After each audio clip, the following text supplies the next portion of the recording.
further ado, we will go to our panel discussion. I'll stop sharing my screen.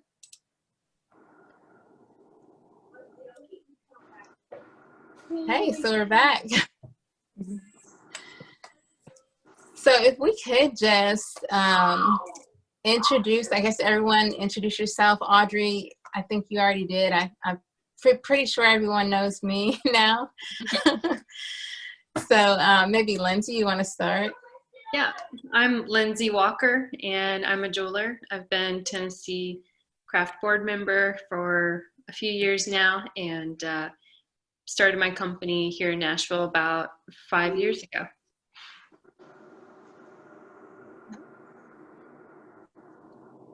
Jen? Hi, I'm Jen Cole. I'm a full-time potter in Cookeville, and I make super girly floral pottery. That's the best kind.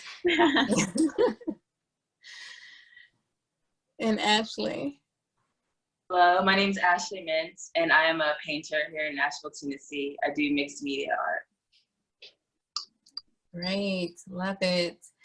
So I guess we'll start off kind of, you know, I'm going to ask this question for everyone, but tell us about your journey into being a full-time artist. What were some of the things that you were doing probably last year before the whole pandemic and everything happened? I'll start. So last year, everything looked a lot different. I have been making jewelry for a long time, but was able to go full-time about 2 years ago. And last year, I had really consistent work and felt like I'd finally figured out how to do it, how to survive. So this year is definitely a lot different. Definitely had to pivot and restructure some things and concentrate on things that I had been neglecting because I was so busy with other things. So it's, in some ways it's been good because, you know, I've discovered that I really missed being able to make jewelry. I was teaching a really large amount last year and the year before that. So I'm hopeful that the next few months, as getting out of kind of this hole of the last 2 months, will get a lot better as far as getting back to simply making jewelry and working on my craft. So. Right. I would say my last year looked about the same as Lindsay's. You know, we all were, you know, doing shows and craft fairs and, you know, kind of had a game plan. And of course, this year is really the cramp in most of our styles. I personally lost my studio, which has been difficult to navigate over the past couple months. And I think the best thing that I've been able to do is focus on the other aspects of my work that I've neglected, basically like Lindsay had said. And, you know, so whether it was doing the paperwork that I put off for more than a year or working on my website, working on other types of work that I do, including like my polymer clay miniatures, that type of thing, gardening, you know, trying to continue to be creative and continue navigating my professional career while working on completely different obstacles that I could have never foreseen having. So for me, it's pretty much the same. Like the last year or so, I felt like I was getting more consistent with, like I teach a lot of art classes and then I also exhibit, and that's a lot of the ways that I sell art is through exhibiting work. And so the last couple of years, I felt like I was getting more consistent with getting most of my income from art and like teaching. I still always had to take like seasonal work or temp work, but it was getting more consistent with art. And then I ended last year with a community arts project with funding from Metro Art. So it was a really good end of the year, but yeah, I've definitely had to do some some different things like this with art. I right before COVID happened, like I sold some art, and then I've been able to like kind of make my way through. But yeah, now I'm trying to figure out, because I had a lot of things canceled, like exhibits and teaching classes. So now it's just trying to figure out different ways to continue doing art. So. And Audrey, I think you have kind of an interesting take on this too. Yeah, Was your- my world's definitely flipped upside down. I've in I think this is year 3 of me being totally self-employed. Before that, I was mostly teaching art and making kind of on the side. And I've focused most of my income off of direct sale opportunities at big art and craft fairs. So I think I'm up to 8 or 9 canceled shows. And also I had a handful of summer workshops that all got canceled, a semester-long class that got canceled. So I had to come up with plan B really quick. But the biggest change for me is I had not spent a lot of time investigating online sales because I was traveling so much before. It was just something I couldn't really keep up with. And I've poured a lot of time and energy into that the last few months. So I'm thankful it's been an opportunity to explore that. I've also shifted teaching. Just recently, I've started teaching private lessons again, which is something that I had also always hoped to do more of, but I didn't have the time to really start to market that and let people know that that was something I was doing. Because when you travel as much as I was doing before, it's a little tricky coordinating your schedules with a lot of different people, but I can do it now, and it's been really rewarding. So just looking for new types of opportunities. Yeah, so in a way, I kind of feel like this time it helps you to evaluate your whole entire business and say, you know, I really should have, or I needed to lean in on these different areas. So you kind of get caught up in doing, you know, and just doing. Totally. Yeah, teaching was such an easy money maker. I was booked every weekend with tourists coming to my studio. Could make sometimes, you know, a quarter of my rent on a weekend. So it definitely had made me focus on selling again, updating my website like Audrey was talking about, and reconnecting with my customers, and realizing that I, like Camila, you were talking about, like I do have a community out there who supports me and my work. And, you know, I really didn't feel as alone as I thought I would because of that. So. Yeah. And the way they get in touch with you is online and social. And if you're like transparent or, you know, somewhat authentic there, you realize like, wait, I mean, I guess because you're doing it. So you don't realize, and people are liking it and they're responding, but then when you really need them, when you don't necessarily have what you had before, that's when people that are really connected to you, they step up and they encourage you and things like that. So. Yeah, absolutely.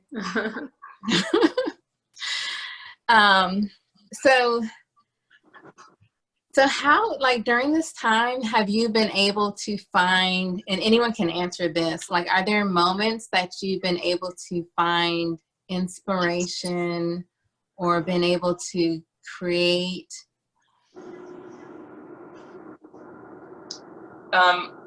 For me, I've actually, so painting is like my main thing, but I've always been into kind of like writing also, and playing piano. So I've actually been inspired to do more writing. And then, I don't know, I was thinking about doing something with music, like kind of like short films or something, but I definitely have been into more writing poetry and like trying to learn how to write short stories and prose. So I've still been doing painting, but I've kind of like changed my direction into another, I guess, because usually, I mean, I like to paint anyways, but I was painting for like exhibits a lot. But since I don't, you know, right now I don't have any coming up, I've kind of just changed my focus to the writing art. So, Yeah, I think with canceled shows, I guess I'm kind of in the same boat where, I've worked towards a couple shows that were already online, which was great. And thankfully I had work built up because, with losing a studio space, I literally couldn't make any more pots, but I thankfully had enough supply to send out to my galleries. But as far as a shift of focus, I'm sitting on my patio, which, 2.5 months ago didn't have a single plant. And now I have an absurd number of plants, Nice. which I decided had to be rescue plants. So I keep bringing things back to life. And that's honestly been my creative outlet. And, growing things from seed and bringing plants back when they're 90% dead. That has been a good change of pace for me and a way to clear my brain with everything else feeling so broken around me, including my own personal practice. So I think that was definitely my shift. Do you see that influencing your future work since you're already inspired by floral motifs? Yes and no. Yes, because now I have a lot to actually draw from. Before I would usually, my work has shifted over the years, and Audrey, you know that better than anybody, but my work previous to what I'm doing now was all hand-drawn flowers that were all out of vintage embroidery books.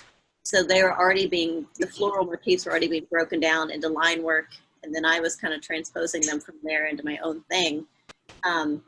And then that kind of turned into this same floral motif that I'm constantly kind of manipulating and moving around each piece. But now that I have so many different plants to draw from, I think some of those other floral patterns are going to come back into my work. Yeah, good question. What about you, Audrey? Have you been inspired to do anything different during this time?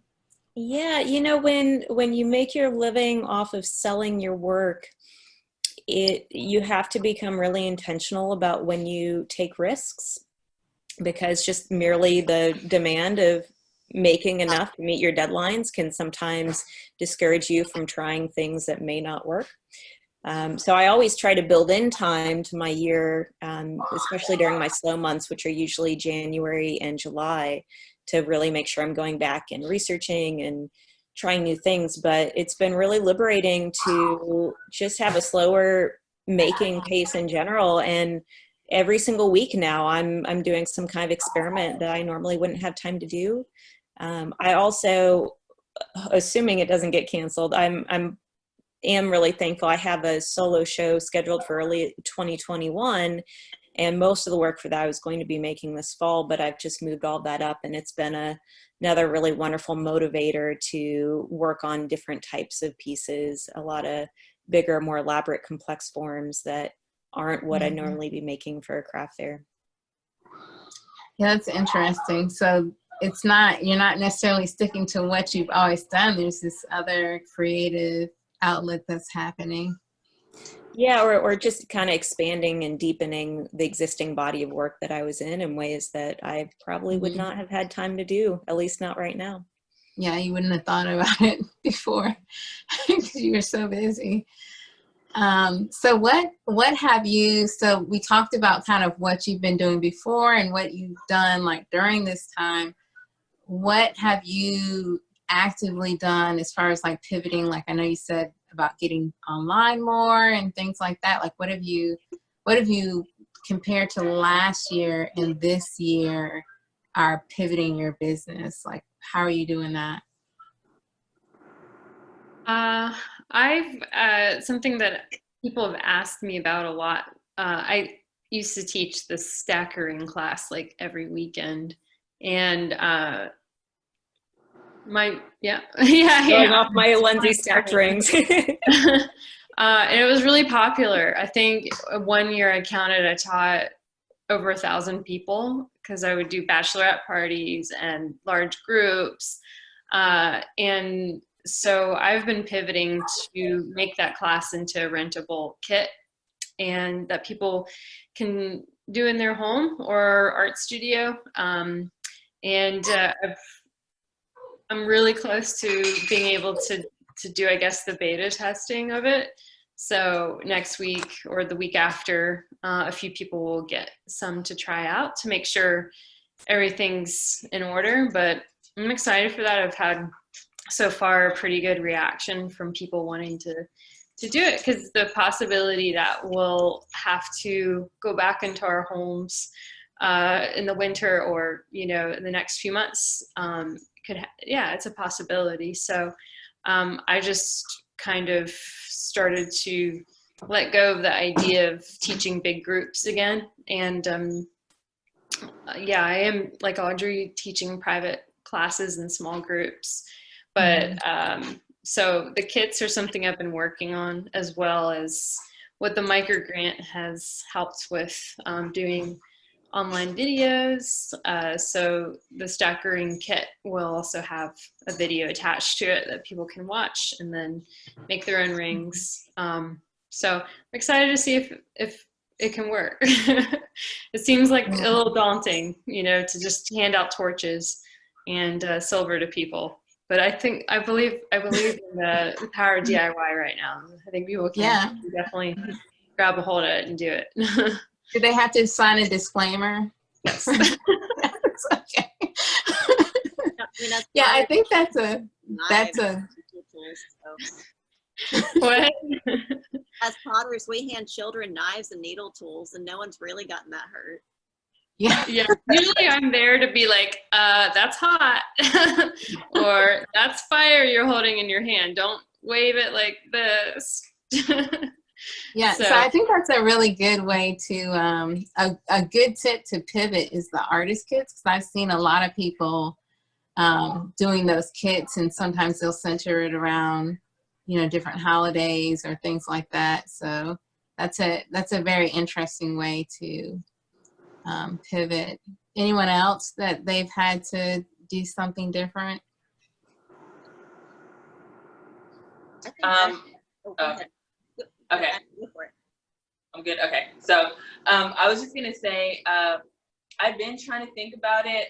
So I am gonna be teaching a couple of like online writing classes, and then I was gonna do something similar for my Etsy page, where I was gonna sell. So I sell like paintings, but I was also gonna do like just little, because I use a lot of mixed media. So I was gonna make like some little mixed media packs where it just has like different textures of paper and like different pieces of paper with abstract like paintings on them, and then kind of selling them like that so people can use them in their own art. But I mean, I've still been kind of thinking about ways to do it. Besides, like, since I've learned how to do Zoom, which is something I wasn't familiar with before, I'm thinking that I could do maybe like more videos or like teaching. Really. So. Yeah, it's not too bad once you get the hang of it. Yeah, I feel like a pro now. Yeah, and I think the funny thing about that is that, you know, it's really intimidating to do a lot of social media and to do Zoom and all this stuff. But once you do it once, you kind of just have to like push yourself into it, and then do it the first time. You know, yeah. I agree. What about you, Audrey? Are you doing more on Etsy now? Yeah, you know, this is still an experiment for me. I realized that I have been really spoiled by the fact that the big art fairs bring customers to me, and I've never actually had to focus that much on marketing my own work. I mean, I've always poured a lot of time and energy into my social media, because that's been a great way to stay in touch with people who start to collect my work at shows. But I've never been in a position before where I have to have people find me. So I really debated starting my online shop just on my website, but I wanted to see if Etsy would actually help me just by nature of being part of this larger platform. And it's been interesting. I have had a handful of people who I'm pretty confident would have never found me without Etsy. And a few of those have turned into regular collectors. Oddly enough, I've had more international sales than I've ever had before because of Etsy. but still the vast majority of my sales are customers who I've found who, you know, find me through my Instagram, or maybe they met me at a show and gave me a follow. So that's been a big experiment, is just learning how to market outside of just maintaining those contacts that you already make. But we'll see. I like a lot of things about Etsy, but I think at some point down the road, in a couple years, I'll probably transition my store onto my own website. I know, Jen, your shop is directly through your website. Do you use Shopify? No, I don't. I use Wix, and that's my platform for my website. And it's actually LinkedIn. They have kind of their own selling platform, and then I just hooked PayPal up to it. And that's been really pretty wonderful for me. Even before COVID, I've had plenty of times in my life where it was necessary for me to kind of retreat, so to speak, and kind of play things close and try to just maintain and manage what's right in front of me. And whether that's been based on studio moves or financial things, whatever, my go-to has always been keep things within an arm's reach and be able to pull it in as soon as something goes wrong. So, Yeah. you know, COVID, I mean, it, along with like the studio stuff and everything, it was much easier for me to just manage everything through my own website, pay more attention to my communication through social media, and make sure that I was articulating what was happening in my life as an artist in order for my customers, my current customers, to understand, and also potential customers to know that my product is finite until I have another studio again, which is still pretty up in the air. But by articulating like, hey, this is the thing that I can provide for you right now. If you were interested in that thing, here it is. But next month it might not be there. And using that approach has actually been really successful and really positive for me, because not only have I had a lot of people reach out and be like, hey, I've wanted to purchase your work for a long time. One, thanks for the discount, and two, this feels more like the time to do it than ever. And also, it, you know, so many people just reached out and they're just like, hey, I'm really sorry about your studio, like hang in there. And there were so many just positive and encouraging words from people that I'd never met in person. It meant quite a lot. Yeah. You bring up a good point about having a website, because I know I think everyone on this panel, obviously they have a website, and a lot of artists kind of have that question of which platform should I be on, and a lot of them just have like Instagram, or they might just have Etsy. And so from a marketing standpoint, you always, like for me, I'll always say, you know, have a website, because that's something that you can control. If Instagram or Facebook goes down, you know, at least you know you have your website and people can still purchase through your website, or they can still interact with you.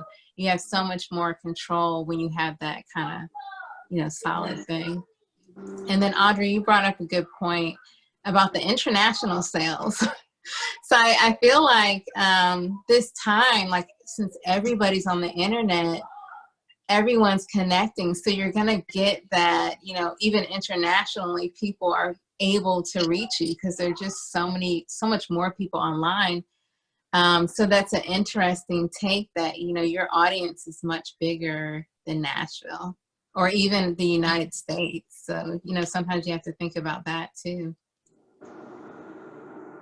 Yeah, I was really surprised to analyze. Another thing I like about Etsy is you can go in and see all the very specific demographics on who's looking at your work and who's buying your work. And I was shocked that most of my current customers are in California. I've never done a show in California. I don't know why that's my main Etsy group. But it was also a really important thing to realize, because here, you know, when I'm doing art fairs, I'll go as far north as Baltimore. I go up to Michigan. I go all the way down to Florida. I've got pretty big territory, but it's been a nice reminder that still it's worth having work online, because you're still going to reach a demographic that will be different. Yeah. And Etsy is more for I mean, it's more for selling. It's not necessarily, you're not necessarily building relationships. I mean, you're responding to people and you're corresponding, but you know, you kind of build those relationships on other channels. So I think each social platform kind of has its place and how they work together. Mhm. Yeah, I'd be curious, have any of you all spent much time promoting yourselves on Pinterest? That was something that came up in Camila's presentation. I was like, you know, I've never poured much time into Pinterest. I always want to, because I've found things on there that are hard to find.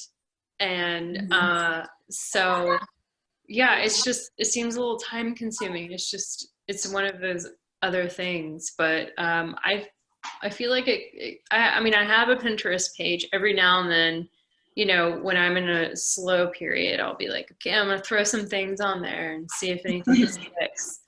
But I don't know. I'd be curious. Anyone else have experience with it?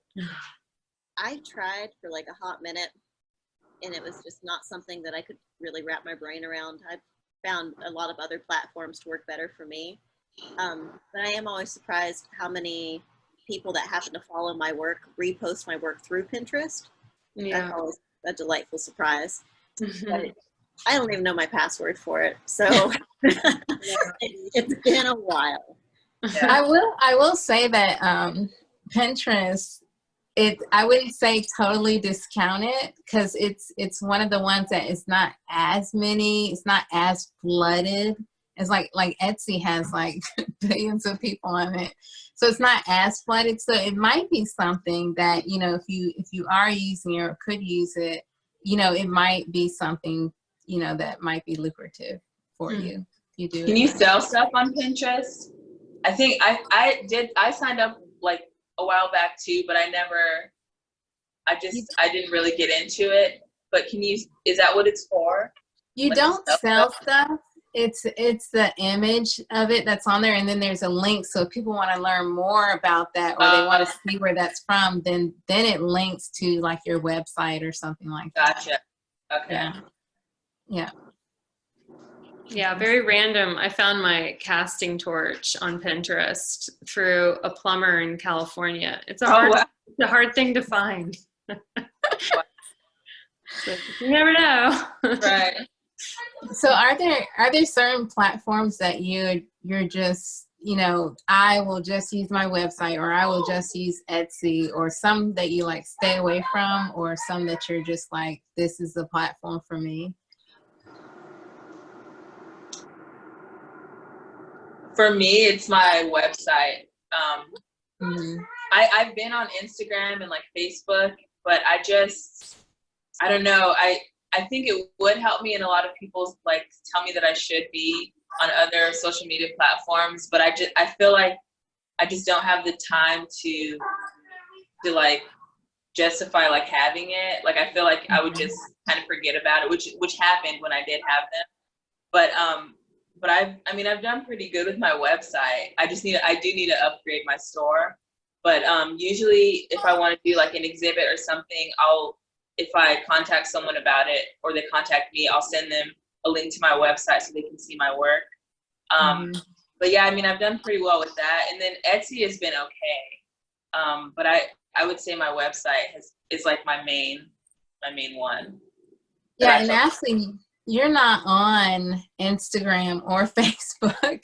I have been before, yeah, but you have a long history of being in exhibits and, you know, all over the place, and really well connected in the arts community and teaching and doing community art projects. Can you kind of go into how, and this can be for anyone too, but actually I think you're really interesting because you don't have Instagram or Facebook or anything. But can you kind of lead us into a conversation about how to get into these community spaces and start to build those relationships? Yeah, so honestly for me, it just so after I really got into painting like years ago, I was just trying to figure out how I didn't know how people like do that. I didn't know that there was like representation. And so I would just start calling like galleries and like just random places. Like I would call a hotel, like I would see like art in hotels, and then I would call the hotel and be like, do you need art? Like, can I be the next person to like hang art? Or like boutiques and just like random places. And then that's how I would get my art out. Like I literally would Google like galleries like in Nashville and like just be different places and see art up like at cafes and stuff. And then with the community arts thing, it was kind of the same thing. One time I was looking for like grants, and then I came across information on Metro Arts, which gives funding for community arts projects, like to partner with different places. And I got, like, once I got funding for that, it kind of just like snowballed. Like it became easier to say like, oh, I did this project, and like to go other places and do it.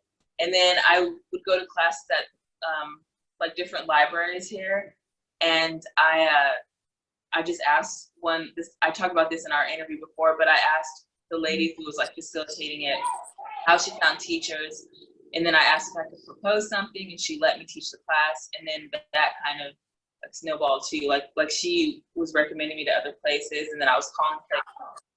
So just for me, it's just been a matter of like just calling people and being, or like going places and being like, I like, or how do you find people to hang your art or hang their art, and can I do it? And can I teach this class? And so, and a lot of volunteering too. Like I offered to volunteer a lot, then eventually started getting paid for it. So. Yeah, so that's that free thing that I was talking about. Yeah. Don't be scared to volunteer. It might lead to other things. Yeah. Yeah. So we are getting fairly close to 7:30 actually, right? So I guess, maybe I would love to know, one of the things that we wanted to talk about was just kind of everyone taking out their crystal ball and saying like, what do you think the future for artists is going to look like? Like, I know, Audrey, you mentioned you do a lot of craft fairs, but now there's not any. So how is that going to look? Jen, I know you're heavily involved with museums or galleries. Like, what do you think that's going to look like? So let's do a kind of round, everyone or anyone just chime in with what you kind of see the art landscape looking like in the future. As far as galleries go, and what's already happening, I'm actually in 2 virtual shows right now, is, galleries are leaning really heavily on the online shows. And I think for 3-dimensional artists, it's not a terrible thing because, we can photo in the round now, especially Playa Card does an excellent job of doing that with pottery and sculpture.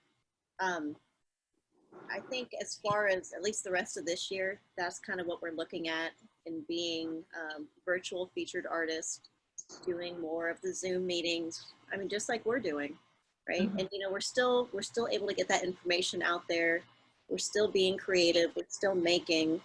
We're just working in a new way, and we can still be craft artists and be online. And I think what could happen is we can bridge a lot of the gaps between the virtual world and the craft world, and contemporary craft and the fine art world, and the weird fine lines that I think are getting more and more blurred. At least I hope they are.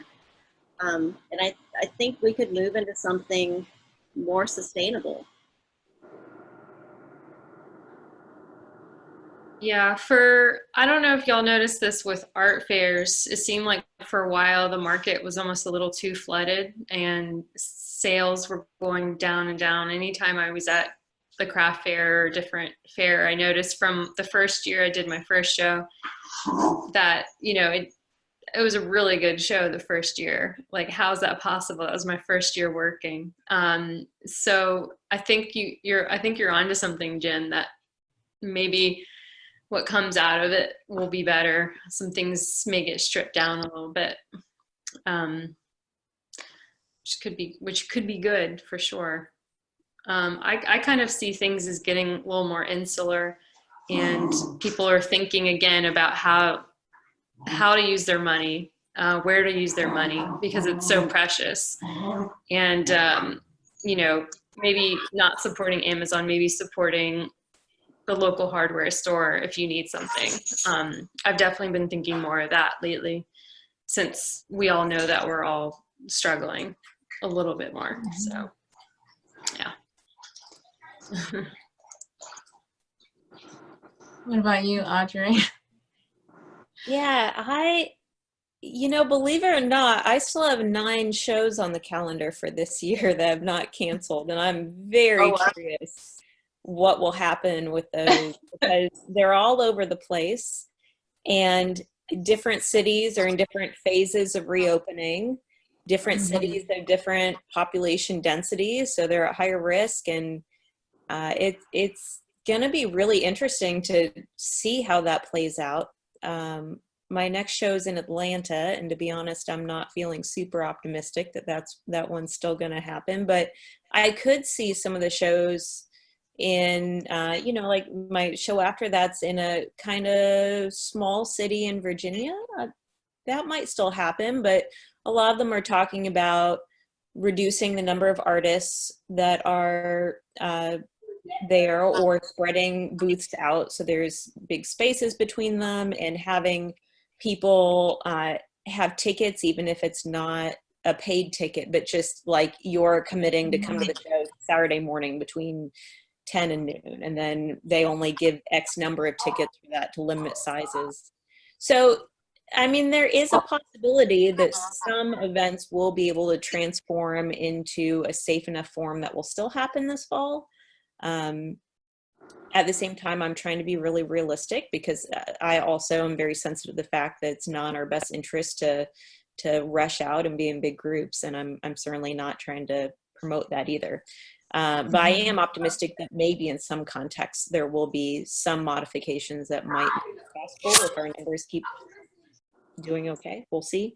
But outside of that, growing up in Nashville, I kind of think about the transformation the music industry has gone through during my lifetime.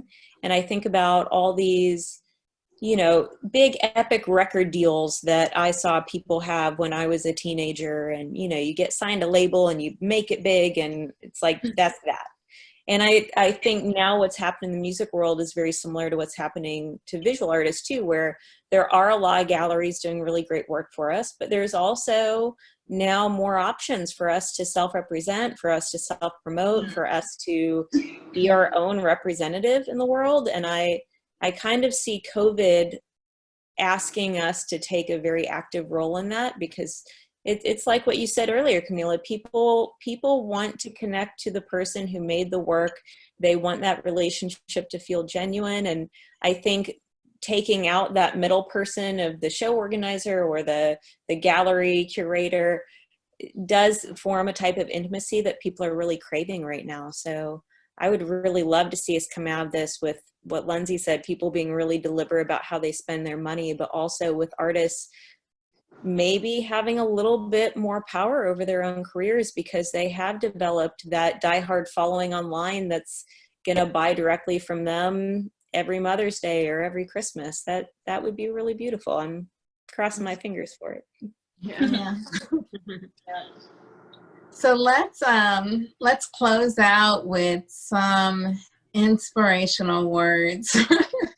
Do you have any inspirational words for people, artists that are trying to make it through this or pivot during this time?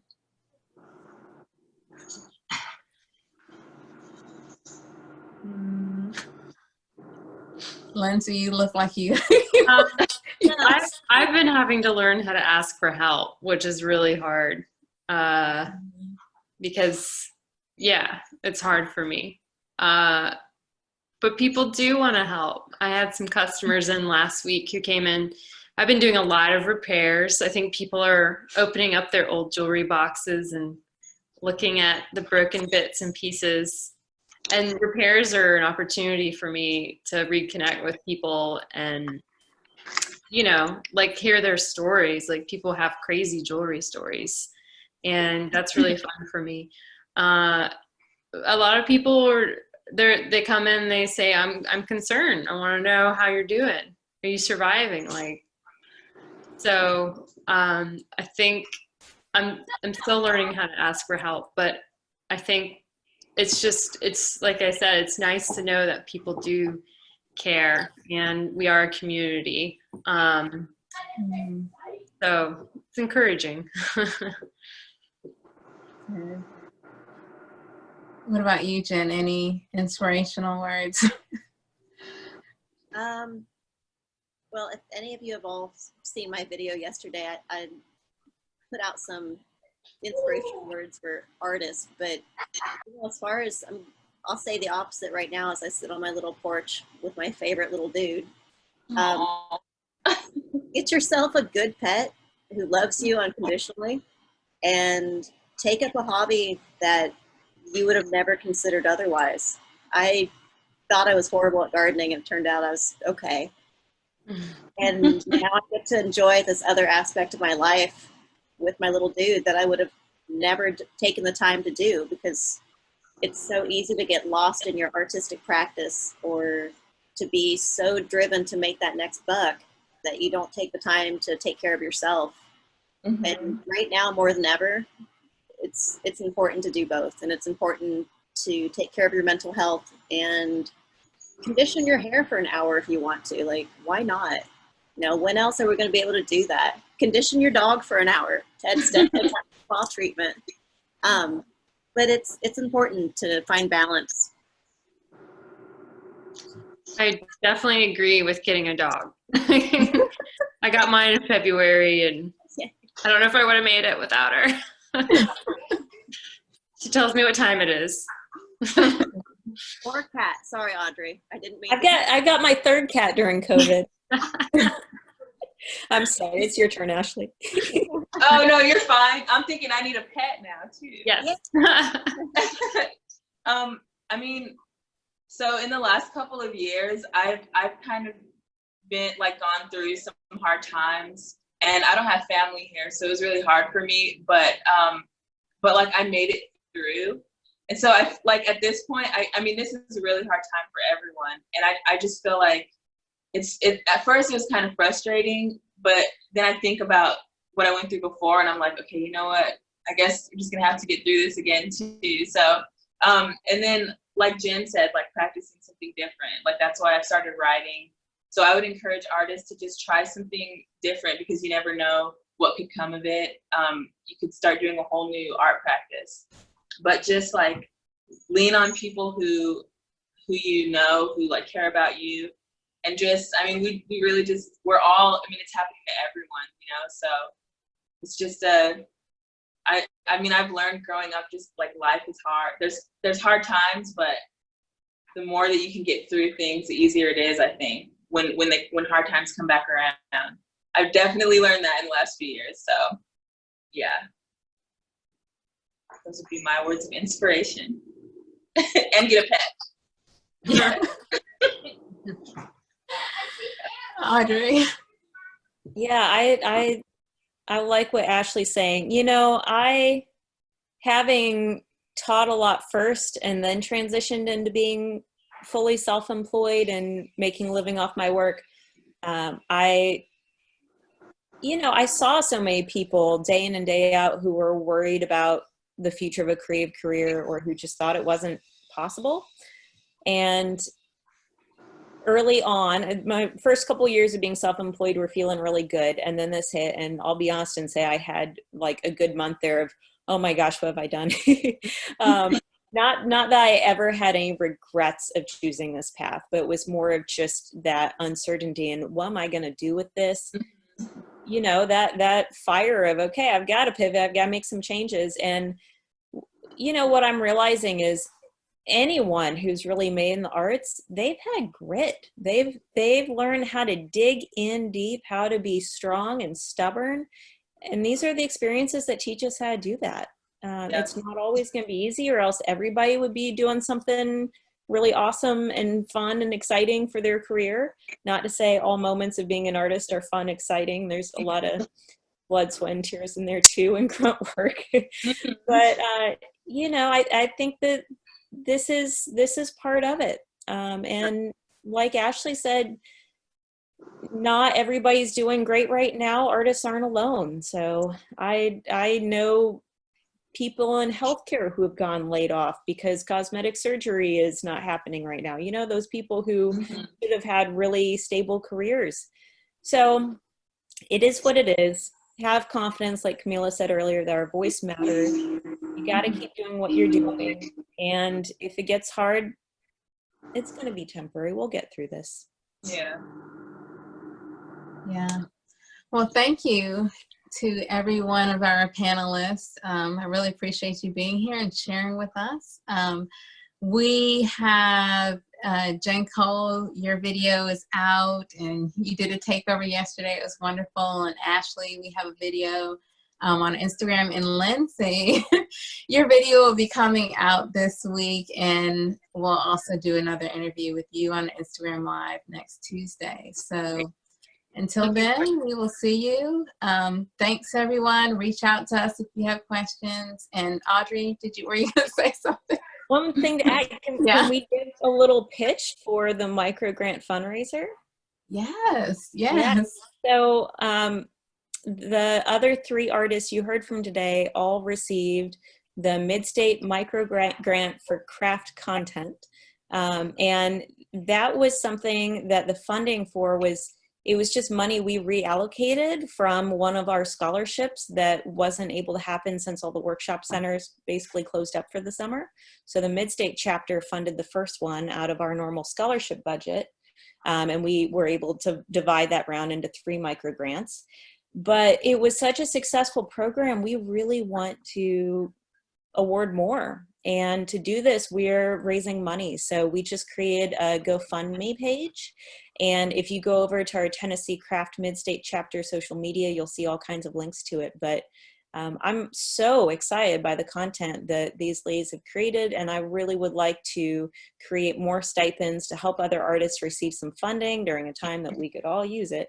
But in exchange, also, we get this wonderful educational resource. So as you enjoy the videos they made, consider going over to that GoFundMe page and throwing a couple bucks at it so that we can create more opportunity. That's great. Yeah, and 100% of that goes to the artist. So, and I love how everyone's saying, well, this is kind of pushing me to do more stuff online. So we're building the community one step at a time. So thanks, everyone, and we will see you on social. Thank you. Great.